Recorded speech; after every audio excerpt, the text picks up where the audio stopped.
We three kings from Orient are, bearing gifts we've traversed afar, field and fountain, moor and mountain, following yonder star. Oh, isn't that a good one?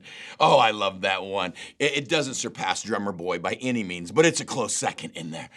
Love the story of these three wise men. Love the story of this group of magi from Persia, these incredibly educated scholars who found themselves passionate about astronomy, alchemy, chemistry. Daniel himself in the Old Testament says he was an esteemed colleague amongst the magi. And yet we find this as part of the Christmas story. Oh, I can't believe that we get to share Christmas with you today, that you've allowed us a few minutes into your home, into your time, into your life on this of all days, with all the hurry, busyness, and noise, with all the family or traveling or wrapping or unwrapping that you have yet to do. Thank you for letting us share a few minutes of Christmas. And everything you and I need to get out of this day is found in these wise men. May we be wise men, wise women. Take a quick look at what they did and how you and I, before this day ends, have to celebrate Christmas. No matter what you have planned, we can't afford to miss this one. It's found right in the beginning in the book of Matthew. We know these characters as part of our Christmas story. We always assume three because there's three gifts, but we don't know quite how many. My bet is there's few more than three if they're traveling with this type of valuable possessions. And it says this in Matthew: when they saw the star, they were overjoyed. And on coming to the house, they saw the child with his mother Mary, and they bowed down and they worshiped him. Then they opened their treasures, and they presented him with gifts of gold, incense, and myrrh. And having been warned in a dream not to go back to Herod, they returned to their country by another route. Oh, just a few verses, not a whole lot given, but everything you and I need to do on this Christmas day. Oh, Merry, Merry Christmas to you. Grab your family, friends, whoever's with you around. Let's make sure we all soak this one in together. How to be wise men and wise women and not miss out on Christmas in the midst of all we plan for Christmas. The first thing I love about this group is they didn't give up until they were face to face. They weren't happy with being close or in the area or around the scene. They didn't give up until they got to a place where they could bow down and worship. Oh, as Christians, so often we just kind of take for granted that, oh yeah, God's with me. Oh yeah, Jesus is with me. And I'm like, are you sure? Where? Well, in me. Oh, let's take time on this Christmas to crawl up into our Father's lap and to know that he cannot, will not ever take his arms, his eyes off of us.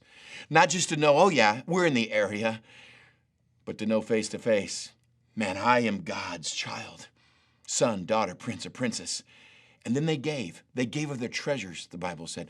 3 gifts, number 1, gold. Now understand, this wasn't a baby shower. There wasn't a custom to bring presents as a baby shower. Do you know who you have to bring gifts to if you're in the presence of in the first century? That's right, a king. You do not show up to a king's presence empty-handed. You have to bring gifts. These wise men knew they were showing up to the King of Kings, Lord of Lords, and so they brought gifts. And the number one most fitting for a king is gold.